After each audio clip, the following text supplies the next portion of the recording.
الحمد لله وكفى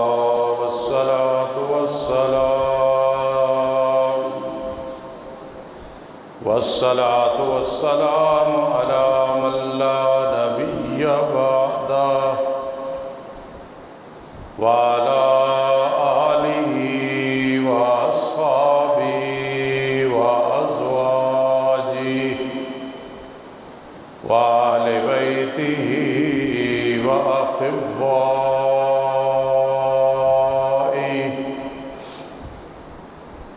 أما بعد فأعوذ بالله من الشيطان الرجيم. بسم الله الرحمن الرحيم. ما كان محمد أبا أحد من رجالكم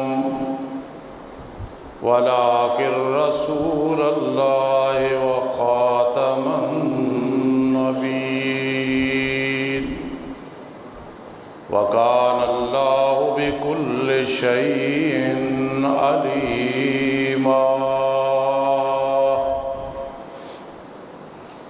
قال النبي صلى الله تعالى عليه وسلم أنا خاتم النبيين لا نبي بعدي، أو كما قال النبي صلى الله تعالى عليه وسلم. سبحان ربك رب العزة عما يصفون وسلام على المرسلين والحمد لله رب العالمين. اللهم صل على محمد وعلى آل محمد كما صليت على إبراهيم وعلى آل إبراهيم إنك حميد مجيد. اللهم بارك على محمد وعلى آل محمد كما باركت على إبراهيم وعلى آل إبراهيم إنك حميد مجيد. مضت الدهور وما أتينا بمثله ولقد أتى فعجزنا عن نظرائي. نور بنور في نور لنوري، ربيع بربيع في ربيع لربيعي. وأحسن منك لم تر قط عين وأكمل منك لم تلد النساء. خلقت مبرأ من كل عيب كأنك قد خلقت كما تشاء.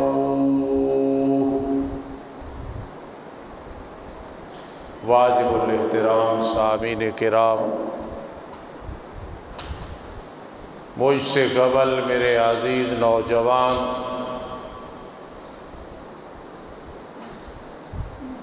اسی آیت کو آپ کے سامنے اسی مدرسے میں جو کچھ پڑھا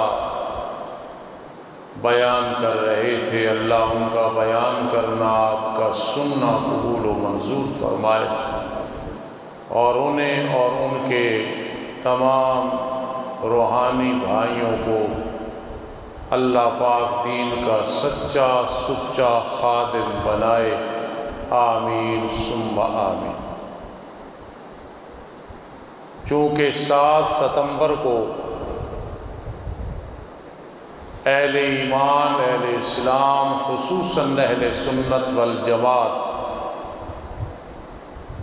علماء دیوبند، علماء حق کو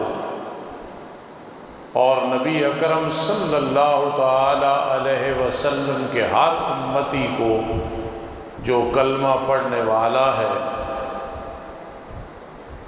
ایک بہت بڑی عزت، غلبہ، رفعت اور فضیلت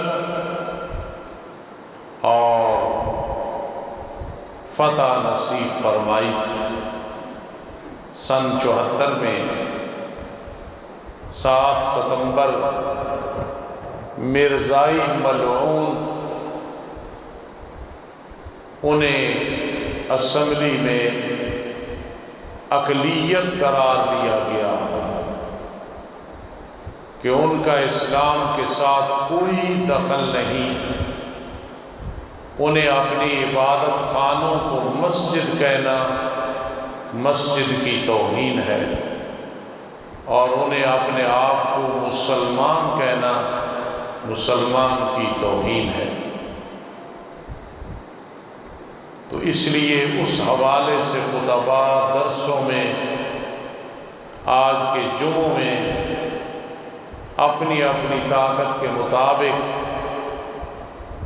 جن لوگوں نے یہ کام کیا تھا، چاہے وہ حکومت کے لوگ تھے، بھٹو صاحب وغیرہ، یا علماء تھے، وکلاء تھے، خصوصاً مفتی محمود رحمۃ اللہ تعالی علیہ اور دیگر علماء کرام، جب بھی ختم نبوت کا موضوع زندگی میں آپ اس کو سنیں یا سنائیں تو مولانا منظور احمد چنیوٹی رحمہ اللہ تعالی رحمتاً واسعہ کو دعاؤں میں یاد رکھا کریں۔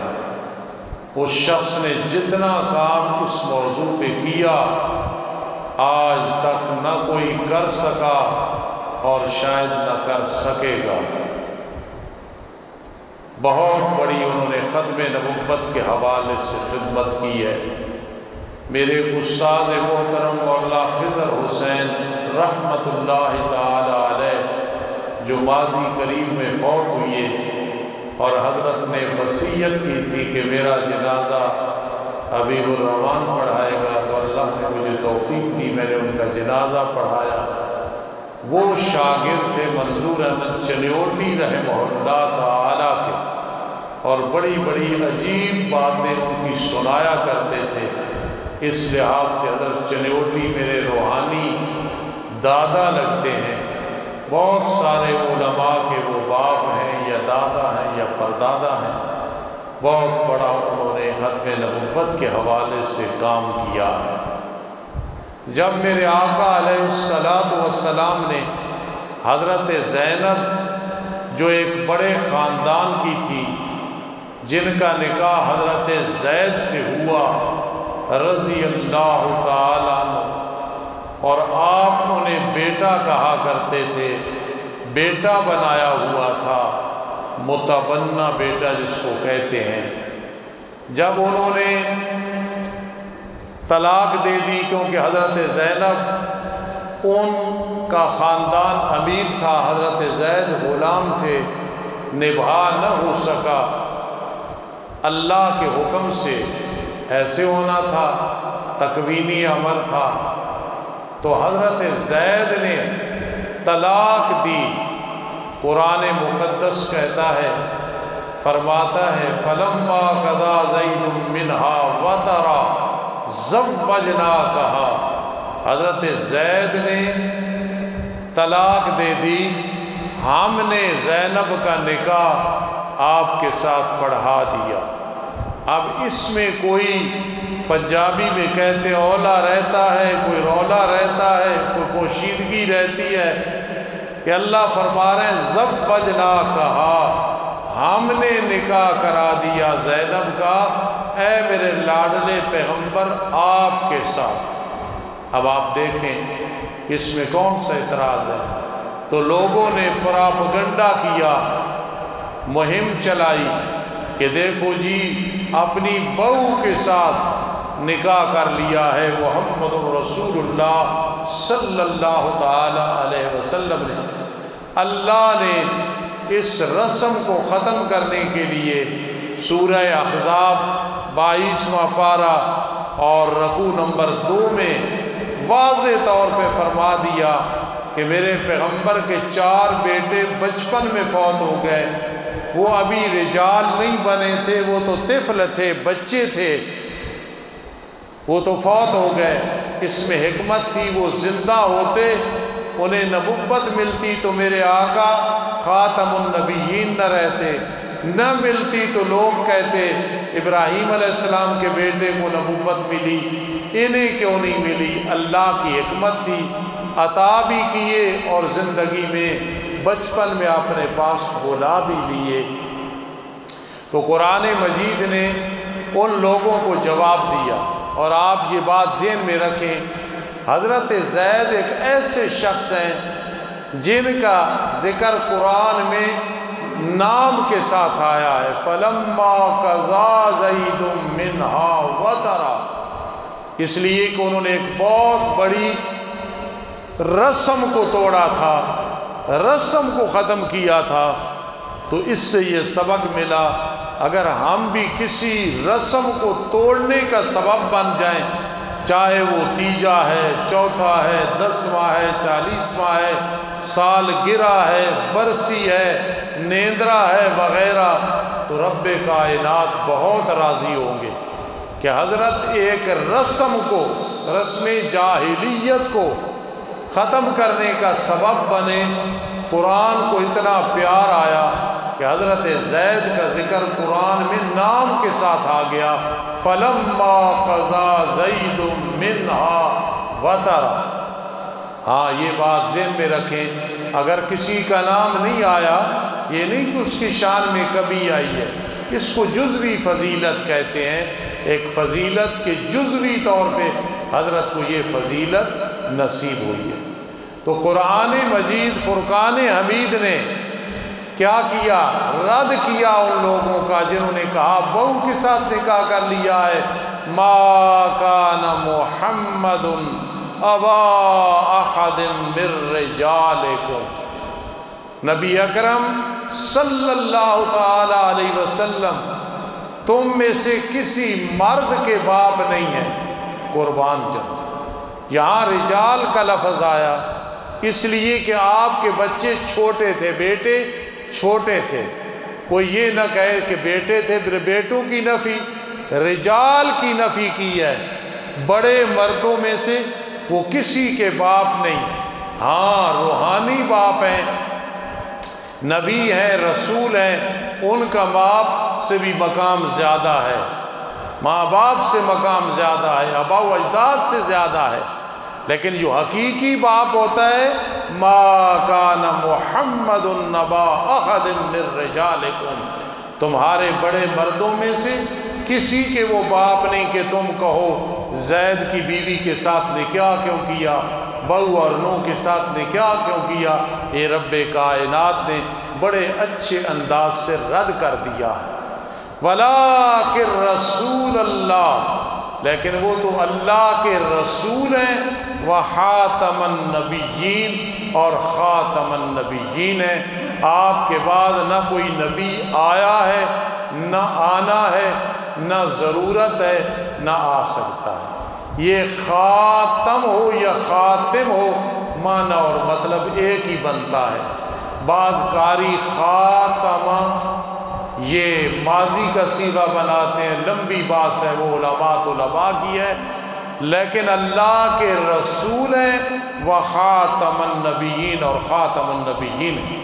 حدیث میں میرے آقا کو خاتم النبیین بھی کہا گیا، خاتم الرسل بھی کہا گیا، جہاں خاتم النبیین آیا وہاں خاتم الرسل بھی آ گیا، جہاں خاتم الرسل آیا وہاں خاتم النبیین بھی آ گیا۔ نبی وہ ہوتا ہے جو پچھلی شریعت کا پرچار کرے، اور رسول وہ ہوتا ہے جو نئی شریعت کا پرچار کرے۔ میرے آقا چونکہ کلی طور پہ ابراہیم علیہ السلام کی ملت کا پرچار کیا، ملت ابیکم هو سماکم المسلمین، اور آپ رسول ہیں کہ آپ کے بعد نہ کوئی رسول آیا ہے نہ آنا ہے۔ وَكَانَ اللَّهُ بِكُلِّ شَيْءٍ عَلِيمًا، اور اللہ پاک ہر چیز کے ساتھ خوب علم رکھنے والا اور خوب جاننے والا۔ اب یہ آیت کریمہ آپ نے ختم نبوت کے حوالے سے سنی اور زندگی میں سنتے رہے اور سنتے رہو گے انشاءاللہ۔ اتنی بات ذہن میں رکھیں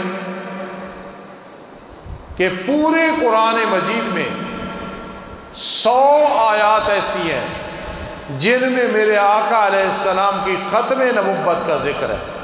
اس لیے اگر کوئی مسلک والا یہ کہے کہ قرآن میں ایک آیت ہے ختم نبوت پہ، وہ غلط کہتا ہے۔ ما کان محمد نبا احد من رجالکم، ایک آیت، اس کے علاوہ 99 آیات ہیں جن میں میرے آقا کی ختم نبوت اور ختم رسالت کا ذکر ہے۔ اور حدیثوں میں سے کل میں مطالعہ کر رہا تھا 10 حدیثیں جو بہت مشہور ہیں، ورنہ 200 حدیثیں ہیں جن میں صراحتاً نبی اکرم صلی اللہ تعالی علیہ وسلم کی ختم نبوت کا ذکر ہے۔ اور اگر گہرائی میں چلے جائیں، تھوڑا سا مطالعہ کریں، فکر کریں، تو فقیر کہتا ہے 2500 حدیثیں ہیں جن میں میرے آقا کی ختم نبوت کا ذکر ہے۔ سب کہہ دو سبحان اللہ۔ 100 آیات، 200 حدیثیں مشہور، اور گہرائی میں جاؤ تو 2500 حدیثیں بنتی ہیں جی، جس میں میرے آقا کی ختم نبوت کا ذکر ہے۔ ایک ہوتا ہے بدی، ایک ہوتا ہے نظری، یہ علم منطق کی بات ہے۔ بدی یہ کہ آسانی سے بات سمجھ آ گئی، اور نظری یہ تھوڑا سا غور و فکر کرنا پڑا۔ 2 دونے 4، یہ ایک بدی چیز ہے۔ کوئی ریاضی کا مسئلہ، کوئی الجبرے کا مسئلہ، کوئی اور آ جائے جس میں بڑے حساب میں جانا پڑے، ضربے دینی پڑے، تقسیم کرنی پڑے، پڑتال کرنی پڑے، پھر کیا ہوتا ہے؟ وہ بات نظری بن جاتی ہے، ذرا غور و فکر کرنا پڑتا ہے۔ ختم نبوت کا مسئلہ بدی مسئلہ ہے، یہ نظری اور فکری نہیں ہے، بڑے رٹے لگانے کی ضرورت نہیں ہے۔ بڑے سے بڑا مرزائی، بڑے سے بڑا دجال، بڑے سے بڑا مدعی نبوت اگر کوشش کرے تو ایک مسلمانوں کا چھوٹا سا بچہ، علماء تو بعد کی بات ہے، طلباء تو بعد کی بات ہے، آپ جیسے نمازی اور عوام جنہوں نے پوری زندگی علماء کو سنا، یہ تو بعد کی بات ہے۔ ایک چھوٹا سا بچہ بھی مرزائیوں کا رد کر سکتا ہے، اس لیے کہ یہ مسئلہ ختم نبوت بدی مسئلہ ہے، اس میں کوئی الجھن نہیں، کوئی مشکل نہیں، یہ واضح مسئلہ ہے۔ اب یہ تو ایک بات ہے، علمی بات۔ اگر آپ اس طریقے سے مسئلہ ختم نبوت کو ذہن میں بٹھائیں، کیونکہ پرسوں 7 ستمبر جس کو کیا ہوا، مرزائیوں کو اقلیت قرار دیا گیا سن 74 میں، اس لیے میں نے یہ موضوع چھیڑا ہے، اور آج تمام خطباء بیان کر رہے ہوں گے اور کرنا بھی چاہیے کہ ختم نبوت پہ جو 100 آیات ہیں وہ ٹھیک ہے، لیکن یاد رکھنا اگر محبت کی نگاہ سے دیکھا جائے، محبت کی نگاہ سے دیکھا جائے، دل میں عشق مصطفیٰ صلی اللہ علیہ وسلم کو لے کے، محبت کو لے کے، غلامی کو لے کے، نبی علیہ السلام کا سچا امتی ہو کے، والہانہ محبت کو لے کے اگر ہم چلیں، قرآن مجید کی بسم اللہ سے لے کے والناس کی سین تک سارا قرآن ختم نبوت کی دلیل۔ آپ بے شک زندگی میں کہہ دینا، ہمیں اپنے فقیر خطیب نے کہا، فقیر عاجز استاذ نے کہا، یار 100 آیات بالکل ٹھیک ہے، ٹھیک کہتے ہیں علماء، لیکن نہیں، پورا قرآن میرے آقا کی ختم نبوت کی دلیل ہے۔ سبحان اللہ۔ اور حدیث میں 200 حدیثیں ہیں، 2500 حدیثیں ہیں، بالکل ٹھیک ہے، لیکن پورا حدیث کا ذخیرہ یہ سارا میرے آقا کی ختم نبوت، ختم رسالت کی دلیل ہے۔ چونکہ میں نے پہلے کہا بدی مسئلہ ہے، بدی ہوتا ہے کہ غور و فکر کی ضرورت نہیں، آسان طریقے سے مکہ المکرمہ چلے جائیں۔ یہ جو 7 چکر ہیں طواف کے، اور صفا مروہ پہ 7 چکر ہیں، یہ جو منا میں جاتے ہیں، عرفات میں جاتے ہیں، مزدلفہ میں رات گزارتے ہیں، شیطانوں کو کنکریاں مارتے ہیں، پھر طواف زیارت کرتے ہیں، پھر طواف الوداع کرتے ہیں۔ سبحان اللہ، سبحان اللہ، یہ سارے کام ختم نبوت کی دلیل ہے۔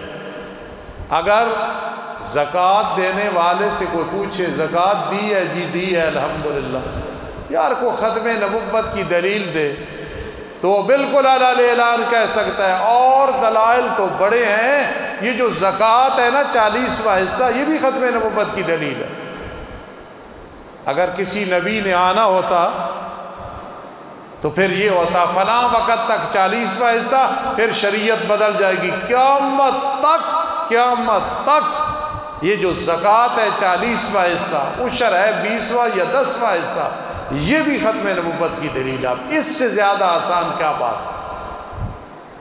پہلوان عبدالشکور صاحب نے زور کی نماز پڑھی، کسی نے کہا دلیل دو ختم نبوت پہ، انہوں نے کہا میں علماء کے ساتھ رہا ہوں، علماء کی خدمت کی ہے، دلائل تو بڑے ہیں، ابھی نماز پڑھی ہے، کتنی رکھتے؟ 4 فرض پڑھے ہیں، پہلے کیا 4 سنتے، پھر کیا 2 سنتے، 2 نفل، یہ زور کی جو نماز کی رکھتے ہیں، زور کی نماز ہے، یہ بھی ختم نبوت کی دلیل ہے۔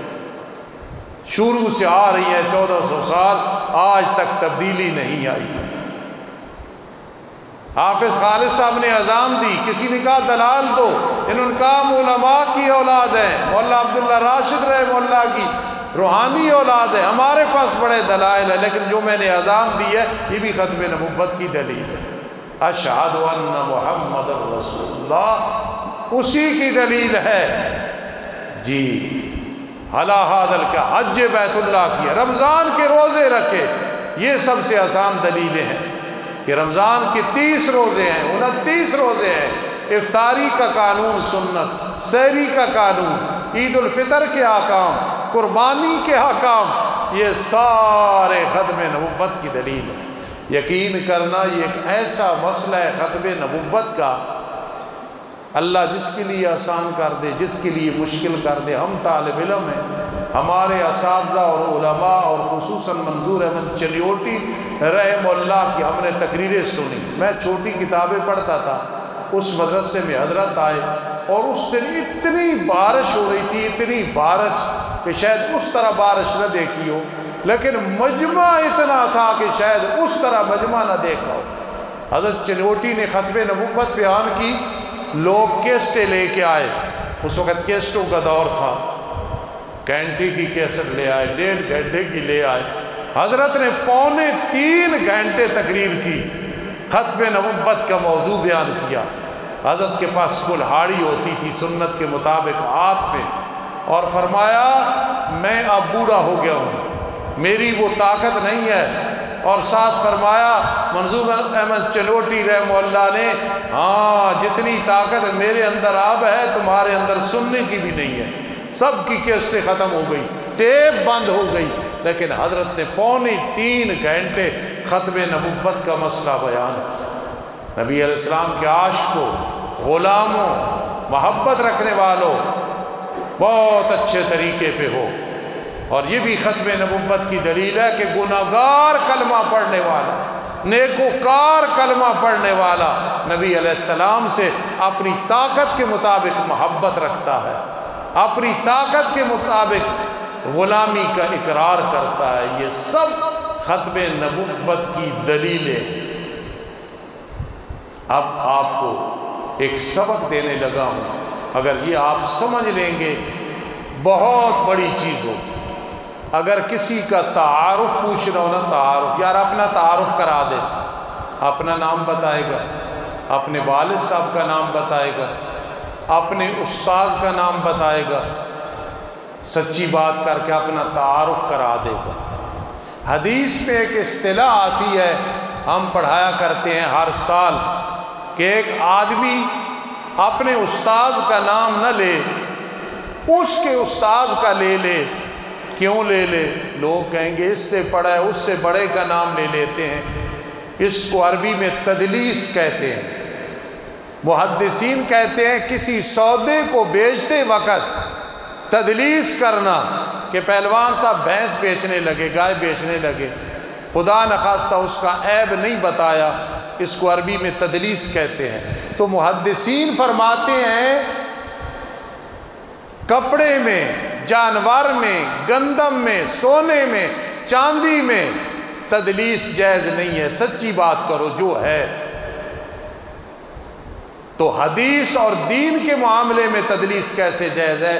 بات نہیں چھپانی، بات جو ہے وہی کرنی ہے۔ اس لیے تعارف پہ آدمی سچی سچی بات بتائے، جو اپنا نظریہ ہو وہ بتائے۔ یہ منظور احمد چنوٹی بہت بڑے آدمی تھے، اپنا تعارف کراتے وقت بڑے خوشی کے ساتھ فرماتے تھے میری قوم لوہار ہے، ٹھک ٹھک سنارے دی، اکا سک لوہارے دی۔ آپ بڑے محبت اور پیار سے اور ہنس کے فرماتے تھے۔ تو جو اپنا تعارف ہے وہ انسان کو صحیح کرانا چاہیے۔ تعارف ضروری ہوتا ہے نا۔ اب میں جو بات سمجھانا چاہتا ہوں کیا ہے؟ سبحان اللہ، سبحان اللہ، سبحان اللہ۔ میرے آقا کا ایسا معجزہ ہے کہ زندگی میں آپ نے بعض جانوروں سے پوچھا من انا، میں کون ہوں، تو جانوروں نے بطور معجزہ جواب دیا آپ محمد الرسول اللہ صلی اللہ علیہ وسلم۔ کئی پرندوں نے جواب دیا، کئی درختوں نے جواب دیا، کئی پتھروں نے جواب دیا۔ میرے آقا فرماتے تھے مجھے وہ پتھر یاد ہے کہ نبوت سے پہلے جب وہاں سے گزرتا تھا تو مجھے سلام دے رہے ہوتے تھے۔ سبحان اللہ۔ میرے آقا کا تعارف ایسے ہے کہ اپنے دشمنوں نے بھی لوگوں کو تعارف کرایا، لیکن میرے آقا کا تعارف زندگی میں آپ نے یاد رکھنا ہے۔ میرے آقا کا جو تعارف ہے بالکل ٹھیک ہے، آپ محمد ہیں، سبحان اللہ، آپ احمد ہیں، آپ ماہی ہیں، شرک و کفر کو مٹانے والے، سبحان اللہ، اور آپ عاقب ہیں، سب سے آخر میں آنے والے ہیں۔ یہ سارے آپ رؤوف ہیں، آپ رحیم ہیں، آپ یتیم ہیں، آپ حسین ہیں، جمیل ہیں، کمیل ہیں، رسول ہیں، امین ہیں، خلیل ہیں، حبیب ہیں، سارے آپ کے تعارف ہیں۔ لیکن سمجھدار امتی جب نبی علیہ السلام کا تعارف کرائے تو وہ کیا تعارف ہے؟ یار تو پوچھتا ہے محمد الرسول اللہ کا تعارف تو سن لے، آپ کا تعارف ہے آپ خاتم النبیین۔ پھر مسئلہ ختم نبوت کتنا آسان ہے اور کتنا ضروری ہے کہ میرے آقا کا تعارف کرانا ہی کیا ہے، آپ خاتم النبیین، یہ آپ کا تعارف ہے۔ تعارف ہمیشہ وہ کرایا جاتا ہے جو آسان بھی ہو، مشہور بھی ہو اور اس کے اندر لطف بھی آئے۔ تو قربان جاؤں میرے آقا کا خاتم النبیین ہونا کہ آپ کا جب تعارف کا ذکر کیا جائے تو یہ لفظ استعمال کیا جاتا ہے تعارف میں، آپ خاتم النبیین۔ ایک بات یہ ذہن میں رکھیں، 100 آیات والی 200 حدیثیں، 2500 حدیثیں، ان کا بھی یاد رکھیں۔ میں ادنا سا استاذ ہوں تو میرا انداز یہ ہوتا ہے کہ کوئی بات سمجھ کے یاد کر کے آپ جیسے مخلص جائیں۔ اب اگلی بات سنیں، ختم نبوت کا مسئلہ اور عقیدہ پورے دین کا دار و مدار ہے، یہ میں دعوے سے کہہ رہا ہوں، ذہن میں بٹھاؤ، مطالعہ آپ کے لیے ہم کر کے آتے ہیں اللہ کے فضل سے۔ پورا دین جتنا دین ہے، دین میں عقائد ہیں، عبادات ہیں، معاملات ہیں، معاشرت ہے، اخلاقیات ہیں، اور تعلیم میں اسلامی تعلیم ہے، سیاسی تعلیم ہے، مذہبی تعلیم ہے، اخلاقی تعلیم ہے، معیشت کی تعلیم ہے۔ جس طرف سے بھی آپ دین کو پکڑ لینا، دین کے کسی مسئلے کو پکڑ لیں، آپ کو کہنا پڑے گا کہ ختم نبوت پورے دین کا دار و مدار ہے، مرکز ہے۔ کہتے ہو نا فلاں ملک ہب ہے جی، جو کاروباری جاتا ہے دبئی سے ہو کے جاتا ہے، عام بات۔ ہمارے علاقے میں مڈیالہ ہب ہے جی، بہت سارے دیہات آتے ہیں خرید و فروخت کرنے کے لیے۔ ہمارا مدرسہ جی ہب ہے، ایک سمجھانے کے لیے بات کر رہا ہوں۔ لیکن دین کے جتنے مسائل، جتنے فضائل ہیں، جتنے احکام ہیں دین کے، سبحان اللہ سبحان اللہ، اس کا مدار آپ کہا کریں ختم نبوت ہے۔ ختم نبوت یہ دین کا دار و مدار ہے۔ کیوں؟ اس لیے قرآن مجید میں آتا ہے فَلَن تَجِدَ لِسُنَّتِ اللَّهِ تَبْدِيلًا، فَلَن تَجِدَ لِسُنَّتِ اللَّهِ تَبْدِيلًا وَلَن تَجِدَ لِسُنَّتِ اللَّهِ تَحْوِيلًا۔ اللہ کے احکام میں کوئی تبدیلی نہیں ہے۔ سارے قانون ٹوٹ سکتے ہیں، دین کے قانون نہیں ٹوٹ سکتے۔ ایک بات تھوڑی سی مشکل ہے، لیکن آپ کوشش کریں گے، یاد کر لیں گے تو زندگی میں بڑا فائدہ ہوگا۔ دو لفظ ہیں، قانون سازی اور قانون سوزی۔ ایک ہے قانون سازی، دوسری ہے قانون سوزی۔ یہ دو اکٹھے نہیں ہونے چاہیے۔ اگر اکٹھے ہو گئے تو بیڑا تباہ، غرق، برباد ہو۔ قانون سازی یہ کہ قانون بناؤ، قانون بنانا ہے، اور قانون سوزی یہ ہے کہ قانون کو جلا دینا ہے۔ میں نے ایک مدرسے میں قانون بنایا، یا حاجی صاحب نے بنایا، یا حاجی سیف اللہ صاحب نے بنایا، حافظ اصغر صاحب نے بنایا، مثلاً ایک قانون، ہم ہی اس قانون کو توڑ دیں تو کیا کہیں گے؟ قانون سازی میں قانون سوزی ہو گئی ہے۔ آج ملک پاکستان میں یہ ہے، قانون بن جاتا ہے اور وہی بنانے والے اس کو توڑ دیتے ہیں۔ میرے آقا کا زمانہ، ایک عورت نے چوری کی، نام فاطمہ ہے، لوگوں نے آ کے سفارش کی، بڑے آدمی کی بیٹی ہے، اللہ کے پیغمبر چھوڑ دو۔ فرمایا یہ تو فاطمہ بنت فلاں ہے۔ یہ اگر فاطمہ بنت محمد صلی اللہ علیہ وسلم بھی ہوتی، قانون یہی تھا۔ تو معلوم ہوا قانون سازی، اس میں قانون سوزی نہیں ہونی چاہیے۔ جو قانون بن گیا وہ اٹل ہے، کبھی اس قانون کو توڑا نہیں جائے گا۔ سبحان اللہ۔ دین کے جتنے قانون ہیں سب قانون سازی اللہ کی ہے، اس میں کوئی تبدیلی نہیں ہے، اور یہ تبدیلی کا نہ ہونا یہ ختم نبوت کی دلیل ہے۔ آپ کہا کریں دین کا دار و مدار ختم نبوت پہ ہے۔ کوئی کہے کیسے؟ یار اللہ نے جتنے قوانین بنائے ہیں الحمدللہ ان قانونوں کو توڑا نہیں گیا ہے، وہ جیسے ہے اسی طرح قانون ہے۔ کوئی روزہ نہ رکھے، قانون اسی طرح ہے۔ کوئی چور کا ہاتھ نہ کاٹے، قانون اسی طرح ہے۔ شادی شدہ زنا کرے، رجم نہ کیا جائے، قانون اسی طرح رہے گا۔ سبحان اللہ سبحان اللہ۔ پھر آپ کہیں گے کہ استاد جی یہ بات آپ نے کیوں چھیڑی ہے قانون سازی اور سوزی والی؟ اب سمجھنا، میرے آقا نے فرمایا 30 ایسے مدعی ہوں گے جو دعویٰ کریں گے نبوت کا، یاد رکھنا وہ کذابون ہوں گے، وہ دجالون ہوں گے، وہ بدبخت ہوں گے، وہ نمک حرامی ہوں گے، اور وہ سب سے بڑے جھوٹے ہوں گے۔ اب اگر کوئی کہے کہ استاد جتنی صدیاں گزر گئی ہیں تو کئی 30 آئے ہیں، پھر کیا جواب دو گے؟ یہ بڑا مشکل سوال ہے۔ کتنے کذاب گزرے ہیں، کتنے دجال گزرے ہیں؟ میرے آقا نے کتنے فرمائے ہیں؟ 30۔ تو جواب یہ دینا ہے اس 30 سے مراد کہ جن کے پیچھے لوگ چل پڑیں گے، جتنے گزرے ہیں اور بھی ہیں لیکن انہیں شہرت نہیں ملی ہے، ان کو 30 کو شہرت ملے گی۔ اگلی بات علمی سمجھنا، اللہ اکبر، مرزا قادیانی لانتی کے دور تک 22 پورے ہوئے تھے، اس کے بعد جتنے ہیں قیامت تک 8 یعنی 30 پورے ہوں گے، کیونکہ میرے آقا نے فرما دیا 30 آئیں گے جو نبوت کا دعویٰ کریں گے۔ اگر کوئی کہے 200 آئے ہیں تو کہنا نہیں، 30 سے مراد جنہیں شہرت ملے گی، جن کے پیچھے بدبخت لوگ لگ جائیں گے، دوسرے دعویٰ کریں گے، مر جائیں گے، مٹ جائیں گے، لیکن انہیں شہرت ملے گی، وہ 30 ہوں گے۔ اب ان میں سے میں 3 لعنتیوں کا ذکر کرتا ہوں، صرف اس کے لیے کہ دیکھنا ختم نبوت پہ ڈاکہ ڈالنے والے پھر دین محفوظ نہیں رہتا ہے۔ سب سے پہلے مسیلمہ کذاب ہے، 1200 صحابہ کرام رضی اللہ تعالیٰ عنہ شہید ہوئے تھے جنگ میں، قتل کرنے میں، کتنا بڑا ظلم ہوا تھا، اور اس لعنتی کو جہنم رسید کیا گیا تھا۔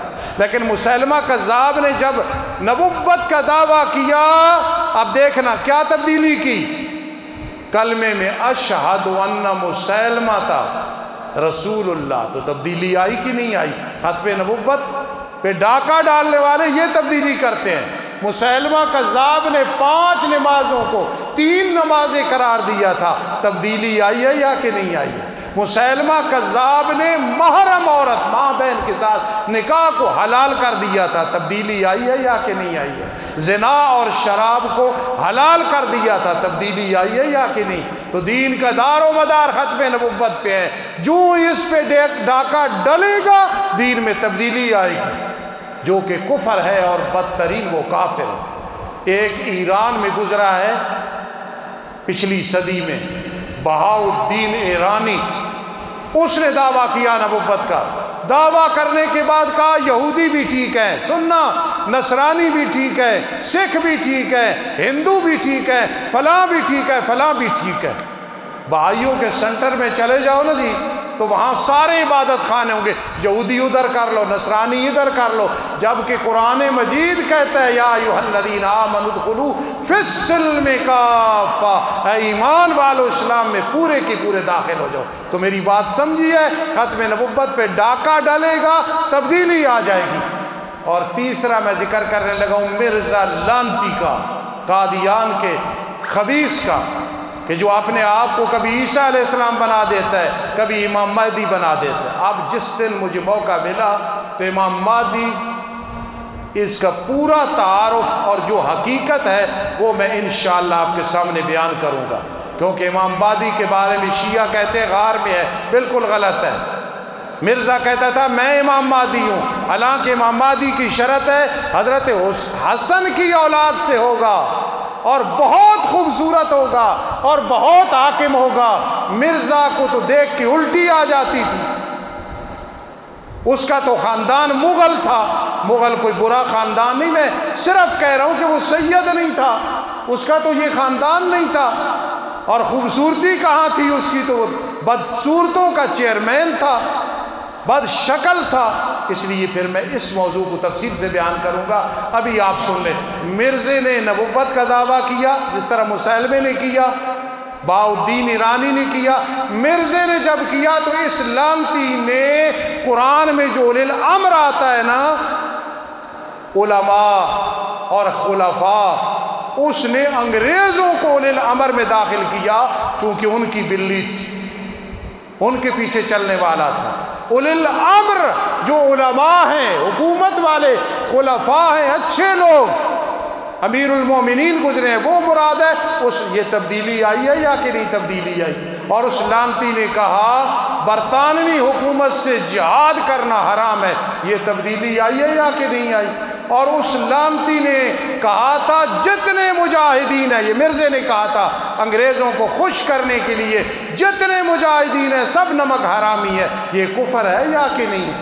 یہ دنیا کا بقا، ہماری عزت، پاکستان کی عزت، حرمین کی عزت مجاہدین کی وجہ سے۔ میرا عقیدہ ہے کہ خدا کی قسم سچا مجاہد نظر آ جائے تو اس کی جوتیاں سر کا تاج بناؤں۔ اور یہ لعنتی پھر نبوت کا دعویٰ کیا، کتنی بڑی گستاخی کرتا ہے کہ مجاہدین کو لعنتی نمک حرامی کہتا ہے، خود نمک حرامی تو اسے ہر کوئی نمک حرامی نظر آتا ہے۔ بہرحال 7 ستمبر کے حوالے سے یہ گفتگو ضروری تھی، یہ تو میں نے نمک کے برابر کی ہے، انشاءاللہ پھر کبھی اور تفصیل کریں گے۔ وما علینا الا البلاغ۔